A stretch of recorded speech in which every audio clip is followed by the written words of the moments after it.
Okay. All right, Jim, JP, we're live. Okay, welcome everybody to Wall Street Reporter's Company Spotlight. Today we have with us once again next super stock presenter, dynaCERT. Stock symbol is DYA on the TSX, DYFSF over the counter. We have with us back again Jim Payne, and for the first time we have JP Collin. Gentlemen, welcome. Thank you, Jack. Hello. Is the connection good? Are you guys? Is there a delay on your end? There tends to be some, yes.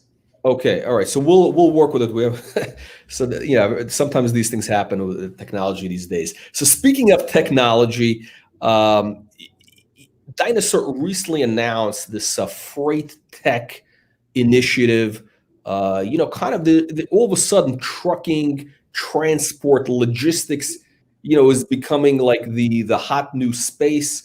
I think a lot of investors are familiar with Nikola, Workhorse, these EV stocks that have exploded. And of course, there's with all the e-commerce shipping and everything happening, the goods need to be delivered, and that's where freight tech comes in. So tell us what you guys are doing with freight tech right now.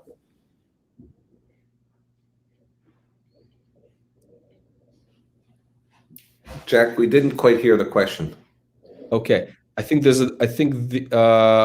right, I think there might be a delay on your end. Hang on, let me just check. Let me just in here. Let's see if there's people in the audience. Can you guys hear me with the delay or no? Just post the thing here.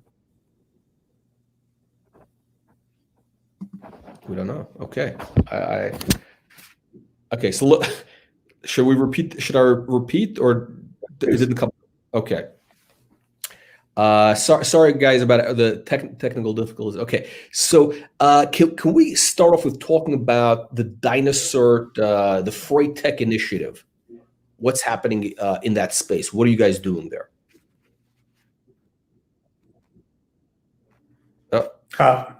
First of all, the company, we at dynaCERT, we certainly see this new technology as the future. We believe that, with rapid advancement of technology and transforming the way in which we do business today and the supply chains with no exception, and with this combination of our multi-model transportation management system and the expertise that we offer now within the freight tech, I think this information certainly gives advantage to deliver smarter solutions for more than 119,000 customers, but I'm happy that we've got Jean-Pierre here with us today, because Jean-Pierre has certainly been, much more instrumental in the freight tech and understands it even better than I. So I'm going to, let Jean-Pierre do the bulk of the speaking towards us today. Okay, perfect. Well, thank you. Thank you, Jack. Thank you, Jim. To drill down to how we ended up being involved in this, it's important to understand that we measure the performance of our carbon reducing technology on trucks using very sophisticated technology, our hydrolytica system. We install hydrogen units that reduce fuel consumption and reduce carbon emissions, and the end user can actually see in real time the measured amount of reduced fuel and the measured amount of reduced carbon emissions. So we already were tech when we when we dipped our toes further into freight tech. It's important to understand as well that the people in logistics companies and trucking companies that are the decision makers who decide to buy and purchase our units and to install our software, these are the very same people who actually make freight tech decisions in logistics companies. And we'll talk about what is freight tech in a minute. But we have a network of over 40 dealers worldwide already speaking to the decision makers and logistics companies involved in freight tech. So it made sense to say, in fact, our dealers are receiving questions about oh, if you can save fuel, can you also do this, or can you also do that? And this is how we developed an interest in freight tech ourselves. It was client driven. I think it's important also to understand the lay of the land in the transportation industry in America today. There are 700,000 trucking companies in the United States today. And over 94% of these companies have less than a fleet that is smaller than 7 trucks. So most of these companies are small companies. And the United States government, as well as the Canadian government, has declared the trucking industry as an essential service in North America. And we all know that without trucking, we wouldn't even have food on the table today. So this is not only an important industry, but as well, very small margins. The average margin in a transportation company or in a logistics company is less than 6%. And what a lot of freight companies have to do to survive in a very competitive business is to minimize downtime. So what we define as target market in freight tech is three approaches: driver and truck safety, truck efficiency, and human resources. It's also important to understand that 96% of truckers today, of truck drivers, are nearing retirement age. In fact, the average age of truck drivers in America today is 60 years old. Many of them there's a big shortage of truckers. All the trucks you see on the road, they all have signs that we're hiring. Join right. It is a looming crisis. And it's not just hiring truckers, you have to train truckers. And a lot of truckers are now, 70% of truckers, there's 3.5 million truckers in North America. 70% of them don't work for any particular trucking company. They take on contracts, 70% of them. So if you have a fleet of 5,000 trucks, 70% of your drivers are continually changing every month. You have to figure out payroll. You have to figure out where to find them.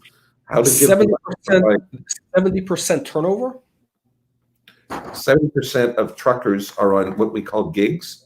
They take on a contract, so they'll go from Toronto to New York and then take on a different contract from New York to Los Angeles, and then take on a different contract.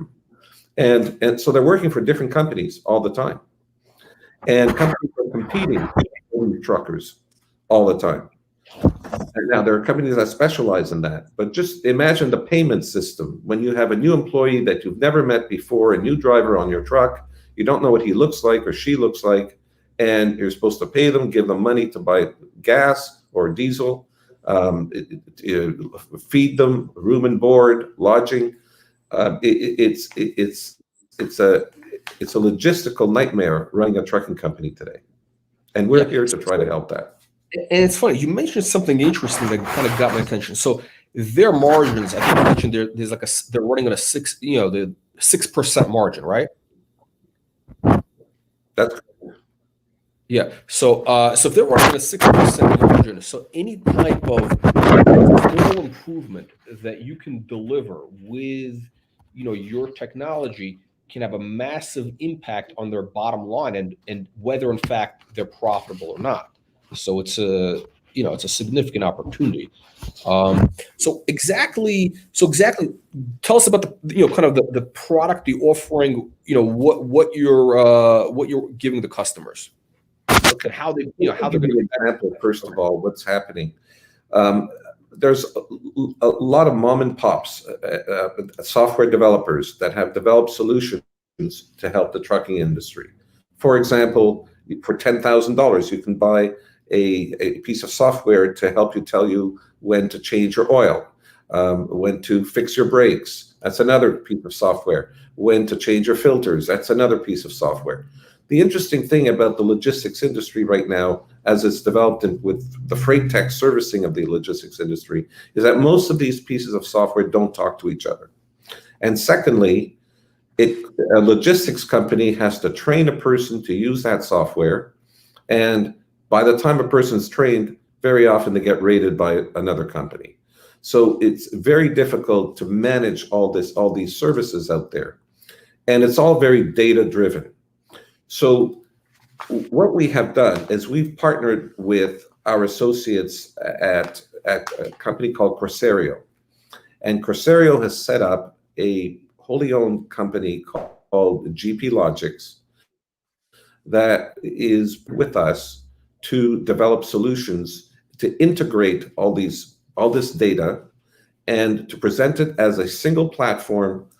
Think of it as a single output, a managed service whereby a logistics company can integrate all this data that's already paying for, that already gets, and for $85 per month per truck, a company can have the full service of a large international logistics company. Okay. Yeah, that's very interesting. There's, I'm trying to think of the name of the company. Maybe somebody in the audience will know. It's not Salesforce. It's is it work? They've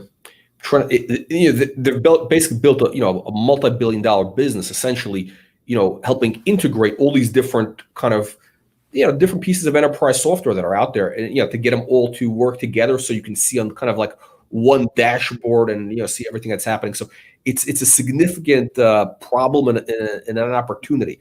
So about $80 a month per truck, and this is essentially, it's software, so the margins, I'm assuming, are significant. It's a managed service and the margins are significant, although there's an upfront capital cost. We at dynaCERT are contributing to help build this software with Corsario so that we can have a product that is easily manageable by logistics companies. So right now we're in beta testing. We're in about 12 different logistics companies. And we're hearing back from logistics companies what they really need and what they really want. Okay. Definitely fuel savings is a big thing. So as we approach people through our dealers and sell hydrogen units, we get the feedback of fuel. Can you also help driver safety? Can you also help me with more efficient oil changes, more efficient filter changes? And for us, because we already tap into the data from the OBD port of an engine of a truck, we already have this data. It's a question of getting our software partners to create an easy, understandable solution. Okay, so there's definitely synergies with I guess what I would refer to as the main business, which is the hydrogen. It definitely makes a lot of sense. So it all kind of works together. How big is this opportunity? So it's how many trucks are out there that you think could eventually deploy your technology?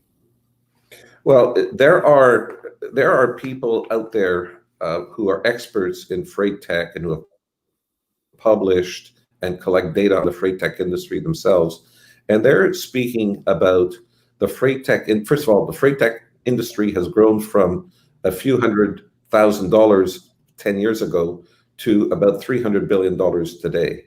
And they're talking about this reaching multiples of that in the next 10 years. Again, because efficiency of trucking, efficiency of fuel savings is one of the most important things in freight tech. Okay, so but how many trucks do you think could eventually deploy this $80 package? Like what's the market opportunity? Like how many are we talking about? There are two segments as we see it. There are two segments. One segment is the large trucking fleets that have enormous capital costs in training people to make their fleets more efficient. So there's a solution for them. And right now, this is our primary target market.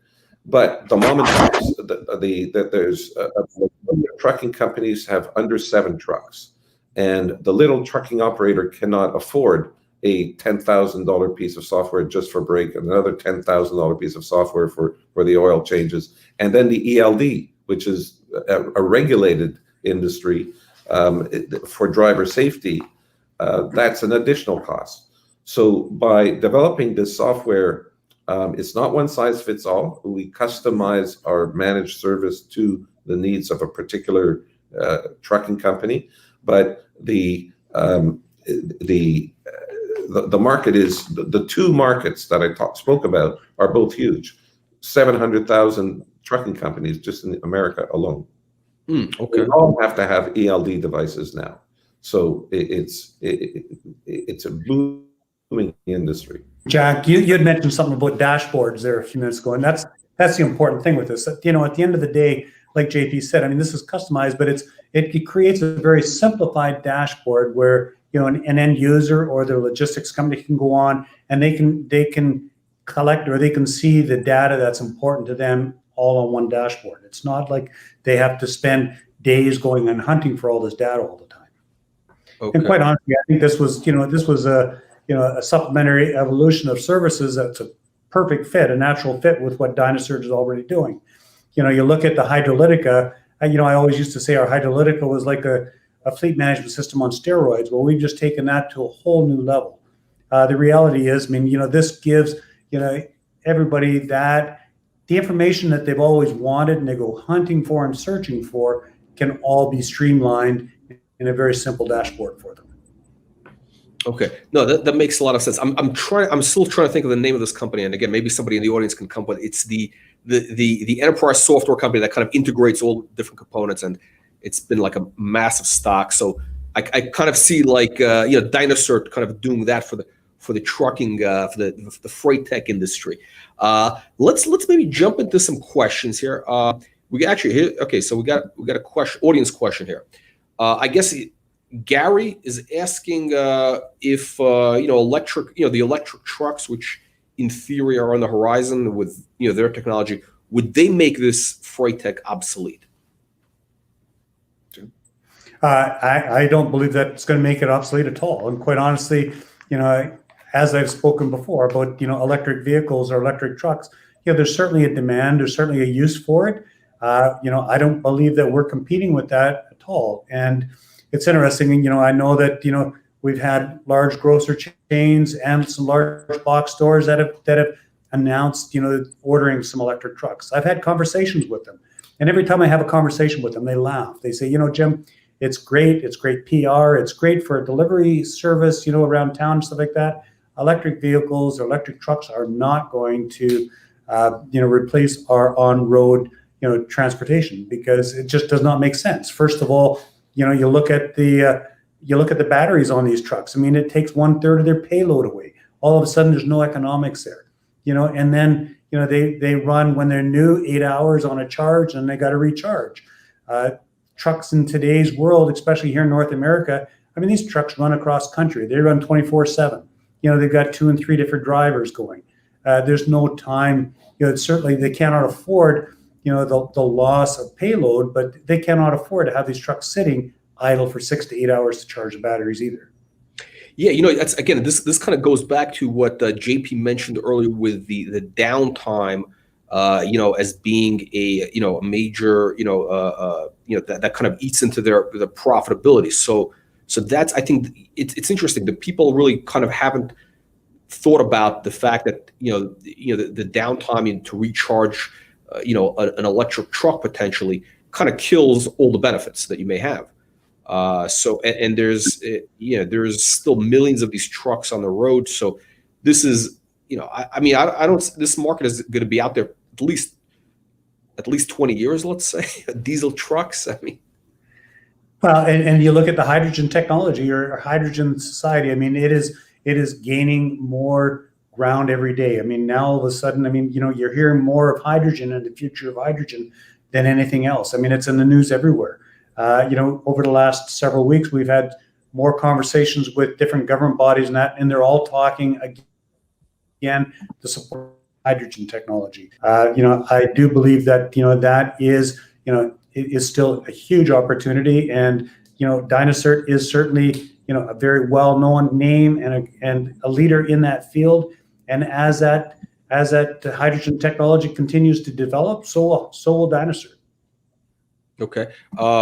We got Mark asking about what kind of numbers can you generate from the freight tech deal? Well, when you look at the pricing model, which is on a per truck per month basis, think of it as a fleet may have, say, a rather larger fleet from 1,000 trucks to 10,000 trucks, to some of them have 20,000 trucks. So all it takes is a few clients, multiply $85 times 10,000 times 12 months a year, the numbers become astronomical. Now, that's not our net profit, that would be our gross sales. But we're not going to give guidance today. I think it's too early to talk about that. But certainly the numbers can be actually astronomical. Absolutely. Which is obviously, we saw this as a strategic opportunity. Not only is it very profitable, but we already have the marketing machine through our dealers talking to the decision makers of trucking companies. I'd just like to add another little point, to follow up on Jim's earlier comment. Jim and I were visiting a logistics company that had about 2,000 trucks a few months ago.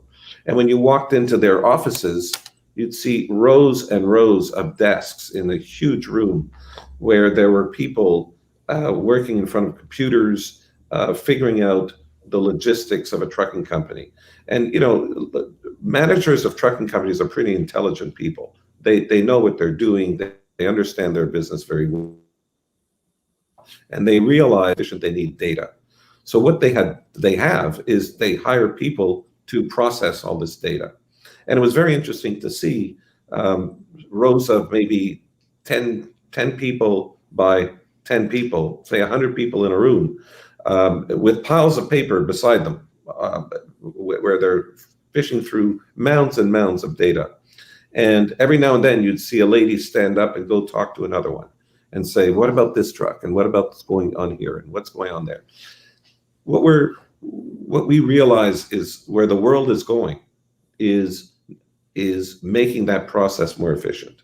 Where, as you mentioned, a dashboard and a manager can see, everybody in the organization can see what they need to know that day about these trucks. And the world is getting more complicated. So it's amazing to an industry that's been totally underserviced by software is now gaining a lot of traction because software can provide a huge solution for that. So when you ask about revenue, I think the numbers will be astronomical. Okay, so it's really we're sorry, just to add to that, and I know that you had mentioned something about downtime, and the reality is the more we're talking to clients, and our dealers are talking to clients, and that they're all coming back and they're saying, our largest loss of revenue is our downtime. And first of all, with the hydrogen technology, they've already came back and said, just their hydrogen technology itself is paying for itself now just in the reduced downtime because of the plugged up filters and the the DEF and the DPF and the SCR systems. But now adding to that, with the freight tech, instead of them having to say they have to pull a truck off the road to get an oil change today and then to get something else done tomorrow, and then all this servicing and that, all of a sudden they've got this on the dashboard, so they can streamline that. They can now look at it and say, yes, we're going to pull the truck in and we're going to do all these things at once, get it back out on the road, because the downtime is by far their largest lost revenue to any trucking industry. Yeah, no, so it's very interesting. You're really you're kind of getting more and more deeply involved with these offering different solutions for making these trucks more efficient. So it's going to become like a real necessity. We got an interesting question here. Who's going to be selling the software? Is it going to be are you going to be using like Carbon Clean or anybody else? Like, you have different partnerships in Europe. So first of all, the person asking the question is very smart, probably read the press release. We are launching this through an affiliate of Carbon Clean, which is GP Logics at first, because we're going to walk before we run. Carbon Clean has a background of and GP Logics is branding the product, and the distribution of the product right now is exclusively through Carbon Clean, not by design, but we're still at the beta testing. So and I call it beta testing. It's not, the software actually itself works. It works fine. It's from a marketing point of view, we're testing the trying to optimize the kind of solutions that logistics companies in North America need. Carbon Clean is doing a wonderful job doing that. And they right now are primary source because we're developing code as we're selling new products that have different functionalities. It is envisaged that at some point, every dealer in our network will be able to have a finished product that they will be able to offer to their clients, the trucking company. Okay. Yes, it's a very interesting opportunity. Okay, so we got a couple of questions coming in. I think we'll, and I think some of them are going to be about the hydrogen, what's happening with cities. We got a couple of questions on Day and Ross. Any update on the Day and Ross?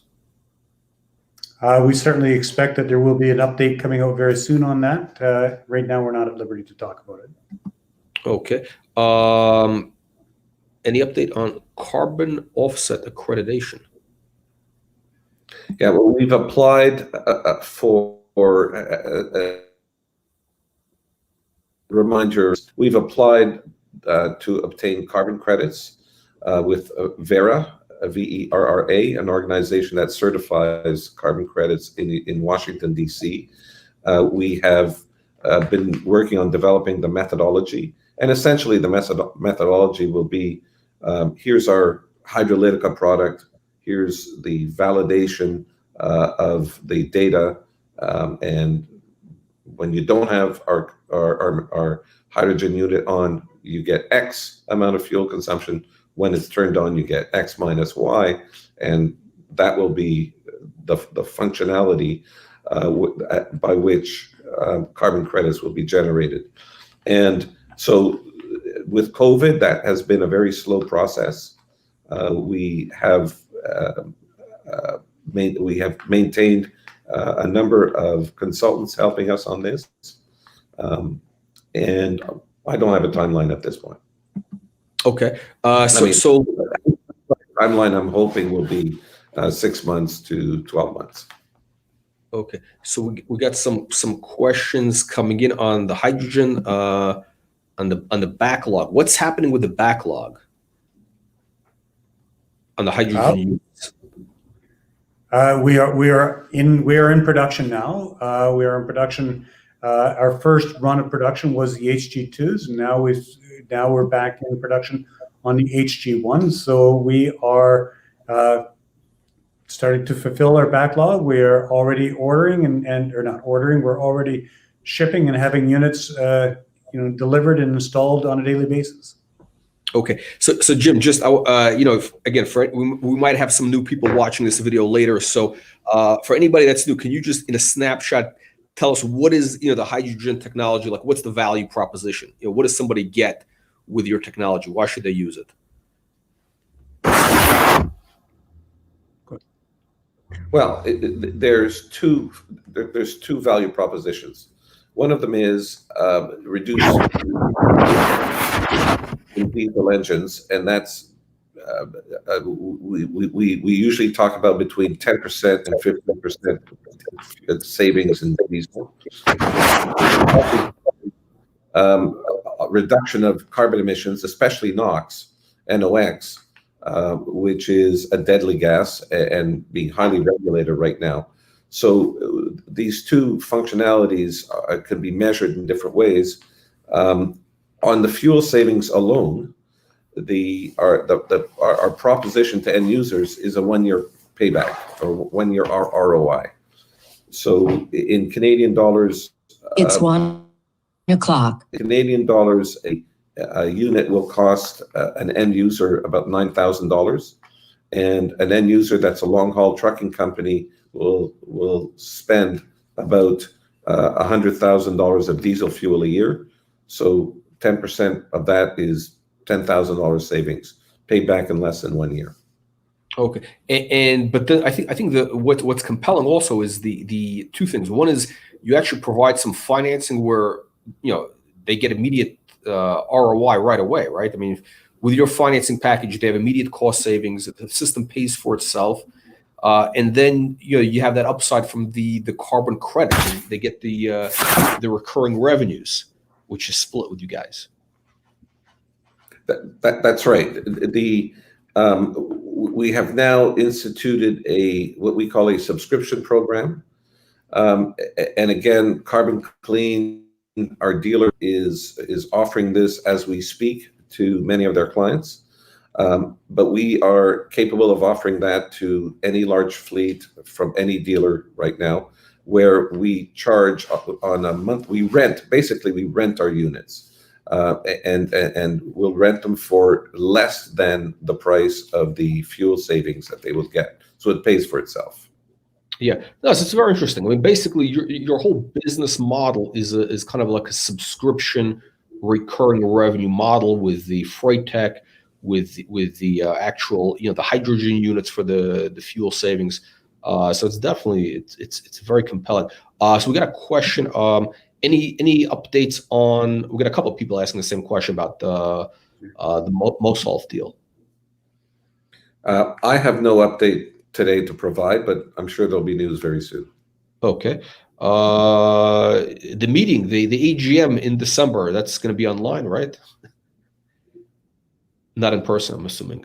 Our AGM is scheduled for December 3 at 11 a.m. Eastern Time. It will be online, all virtual. It's the first time we have done that. We are looking forward to it. I think it's going to be a great show.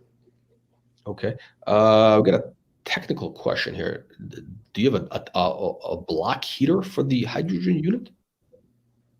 No, we don't, nor is it required. I mean, the units are designed in such a way that they will not freeze, but there is not a block heater. I mean, it's a makeup of chemical and everything in it. I mean, it's good to minus 50, from 60 degrees Celsius to minus 50. Okay. Any talks, any updates on any of the deals with cities, things like that? Well, I see, it says any talks with provincial or federal. There has been ongoing Zoom meetings almost on a daily basis with them. So, there's a lot of things happening. Also, from the municipalities and that, follow the news. I mean, we expect there will be quite a substantial amount of news in the not too distant future. Okay. Yeah, we're getting every once in a while the connection kind of freezes up. I think on your end it might be like a little bit of a delay. But so we'll try to get through this because we have a lot of good content here. Speaking of the cities, the city's opportunity. One of the notes I saw, a note, kind of an analyst note somewhere saying that, a lot of the European cities which are kind of under pressure from, the environmental movement, what is it, the Greta, who's the little girl, the Greta, so they're, for them, they obviously they want to reduce carbon emissions, everything else, and your solution, the hydrogen solution, is actually a very kind of politically expedient way of doing that because they get immediate, they can show immediate results. It's cost effective. It basically pays for itself right away. So it's kind of like a win-win situation, which could really, create some tremendous opportunity. Any thoughts on that? No, I got to fully agree with you. I mean, and certainly, with the recent announcement that we put out we got the highest rating from the United Nations Sustainable Smart Cities. I mean, this has, certainly created a strong awareness within cities and municipalities, both here in Canada and in Europe. And there is a lot of talks going on. And, and currently, I mean, we've announced, the first city here in Ontario, which was the city of Woodstock. But, there is, a lot of, like I said, there's a lot of talks, a lot of interest, from municipalities and governments. Okay, so let's see here. We got where is the bigger market opportunity? North America or Europe? personally, I don't think one's bigger than the other, or if anything, I mean, the European market is a massive market, but so is the North American market. I mean, the North American market, it has taken some time to, to gain recognition. I think we've done a really good job at that. I think, you look at the trucking industry today, we are getting, through our dealers and directly from here, which we're, sending out to our dealers, we're getting requests literally on a daily basis from both sides of the border. So. Okay, so we got a bunch of questions coming in, various updates. So we'll kind of work through those here. Any progress on the marine trial in Halifax? Right now, right now we are working with with Halifax, and there is we're going through the logistics side of it with the Lloyds and stuff like that on the certification process for that. Certainly. Yeah, there has been. We have a team of people dedicated to marine in our shop. So I can't answer personally exactly what's going on, but we just received just recently an advancement to a further step, and I'm sorry, but I can't answer that today. What exactly it was.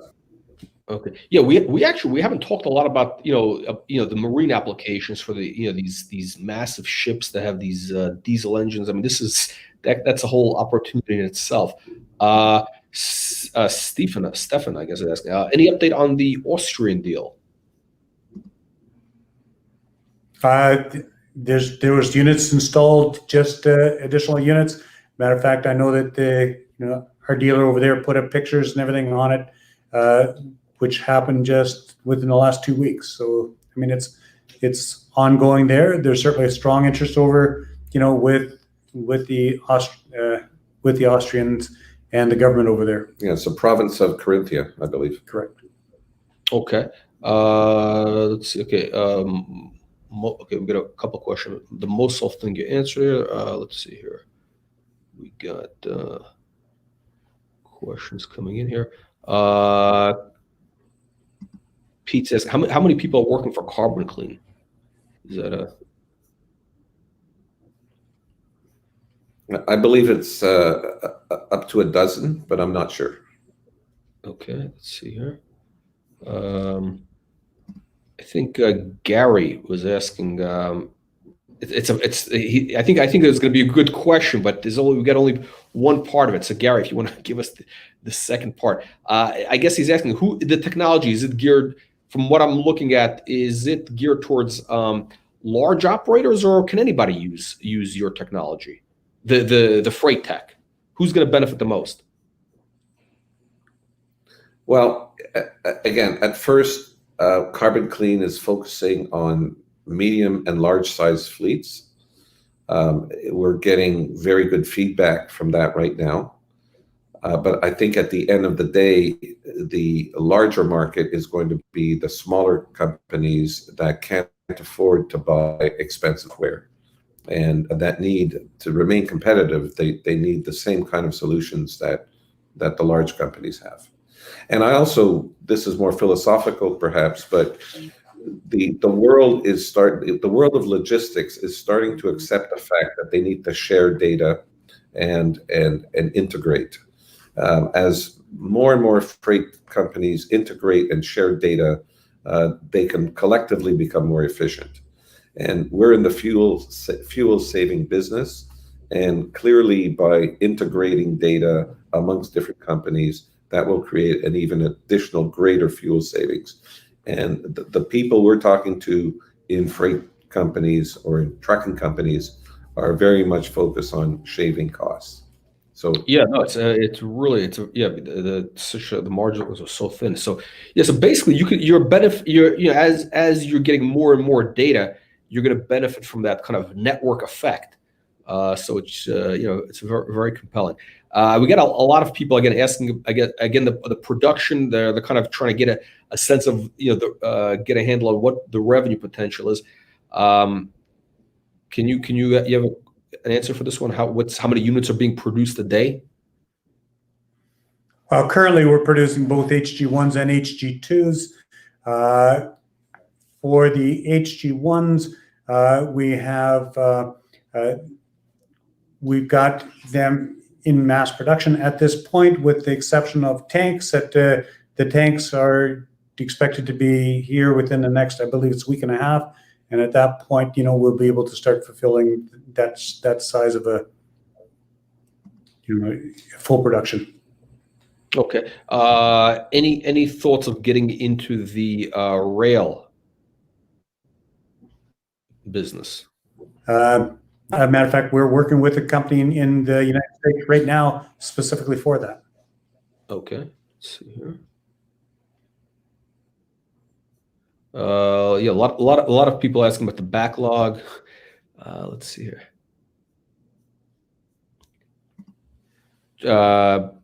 Is there a deal with Toronto Transportation? We're under NDAs, so we won't say yes, won't say no. Okay. What's happening with Woodstock from last month? What's happening with Woodstock? I mean, we've got the order, they got all the paperwork done. The installations are actually happening next week. So okay.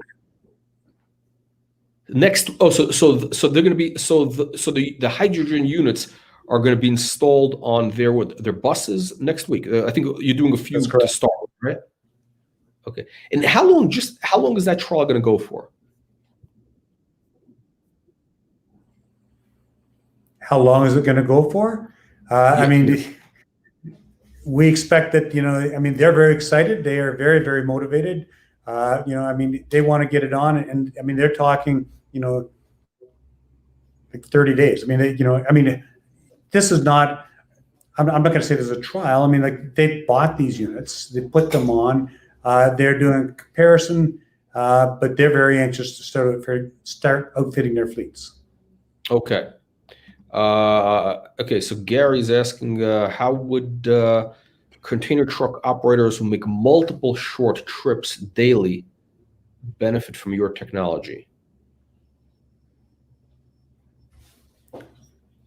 Well, I mean, there is, multiple, I mean, there's no doubt. I mean, on the trucks that are running, up and down the highways, as far as, fuel economy, they're getting, I mean, some are getting north of 20%. The short hauls, the starting and stopping, I mean, it's not unlike school buses and stuff like that. I mean, we've got school buses, that have run pilot projects and are getting great results.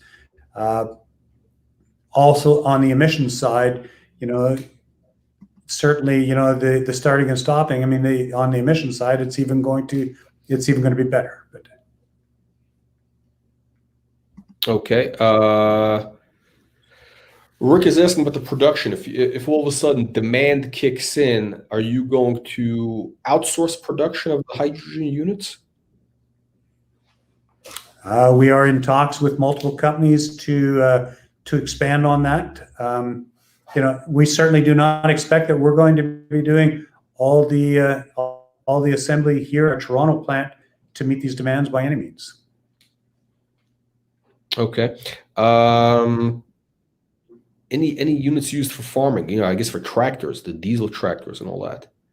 Has anybody out in Western Canada? There's some of the large farms that are using them now. They're using them on everything from from the large tractors to they've got the big spraying the big spraying equipment that they're using them on. So yes, it's certainly it's a great fit for the farming industry. Okay. I guess this is a kind of a relevant question. We're talking about the electric trucks. If that's, I guess Naveed is asking if that's the future. Is this a stopgap, or will diesel stay on? Or is it, or will this? Oh, I guess I'm sorry, I misread that. I guess what he might be asking is, can the freight technology be used for electric trucks when that becomes something mainstream? That might be too far in the future. The freight tech can be used on the freight tech can definitely be used in any application, but I certainly do not believe that diesel is going anywhere anytime soon. Okay. So this guy's asking, Carbon Clean ordered 3,000 units. Which one was it? HG1, HG2, and how have any been shipped of this order? So these are the 3,000 that were announced were part of the subscription program, the monthly subscription program. And yes, some of them have been shipped over the last few months. I don't have a number, but almost everything that Carbon Clean has purchased has been under this program. And again, they're not purchases. dynaCERT provides the unit, and we share in the revenue with Carbon Clean from their clients, the monthly revenue. Okay. Let's see. We got any other questions here? I'm not sure. Is Mosolf a shareholder? Absolutely. Okay. All right, gentlemen. I think we've run out of audience questions, or we might get many of the same questions. So, okay. So let's kind of wrap up. I guess with two things we always ask is which I guess people in the audience are want to know is what is the news flow situation looking like for the next couple of months? Like what kind of milestones can we expect to see with dynaCERT? So they've always heard me, so you go ahead. Well, first of all, I'd like to say in conclusion, by the way, that, and one of your audience mentioned that in his name, I believe, our freight tech solution is almost like freight tech for free, because if a person buys a hydrogen unit and gets fuel savings, and they also subscribe to the freight tech on a monthly basis, it basically doesn't cost them anything for that freight tech. So in a way, Carbon Clean is using that as a slogan, freight tech for free, and it's a very compelling sales job when you're speaking to logistics companies that are being squeezed on margin. In terms of news flow, again, we don't give any guidance, but I think it's fair to say that we are constantly working on new partnerships, new associations in different verticals, whether it be in mining, in trucking, in construction, in North America or in Europe. There's a continual flow of arrangements that we are making. So I think we expect to see that very soon. Okay. We'll ask actually one last question. Go ahead, JP. I was just going to say, in addition to sales. Okay, excellent. So we got one last question, which is actually pretty good here. What about distribution in Asia? And I guess he means India, the whole continent. Yeah, we have a presence in India. It was curtailed quite a bit because of weather, elections, the political situation. But there's COVID after that. It's been a series of delays, one after the other. But the demand is huge in India because the problem of pollution is huge. And I believe certainly in India is going to be very important to dynaCERT. In terms of other parts of Asia, we have not yet penetrated those markets. Or Bangladesh. Mining industry, yeah. Oh, in the mine, except in the mining industry. Okay. Fantastic. Here we go. We got a question here. Carbon Clean. Oh, we answered that question. Okay. All right, gentlemen. Thank you again for participating. Again, sorry we had some connectivity issues. These things happen once in a while. So, but I think people got the main story across, and we look forward to having you back on the next live stream. Thank you, everybody, for joining us today. Thank you very much. Thank you. Thank you. Thanks a lot, Jack. Thank you, guys.